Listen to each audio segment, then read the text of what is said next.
Hello बच्चों, कैसे हैं आप? क्या आपको याद है पिछले लेक्चर में हमने क्या पढ़ा था? जी हाँ, बिल्कुल। हमने पढ़ा था अलीफ का तारुफ, अलीफ की आवाज़ और उसके लिखने का तरीका। प्यारे बच्चों, क्या आपको अलीफ के बारे में एक ऐसी बात बताऊं जो आपको नहीं पता? अलीफ का एक जुड़वा भाई भी है। अलीफ के भाई को बहुत ज़्यादा सर्दी लगती थी तो उसकी अम्मी ने उसको टोपी पहना दी। आपके जहन में कोई इमेज बनी, तस्वीर बनी कि वो कैसा लग रहा होगा अलीफ का जुड़वा भाई टोपी पहन के? तो चलिए उससे मिलते हैं। ये है अलीफ का जुड़वा भाई, अलीफ मद्दा।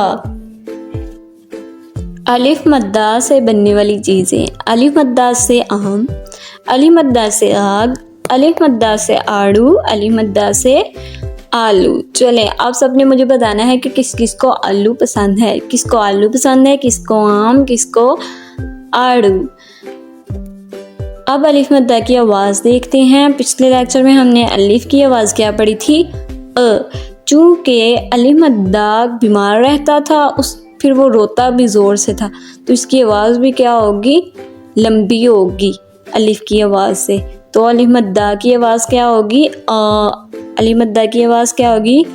आ।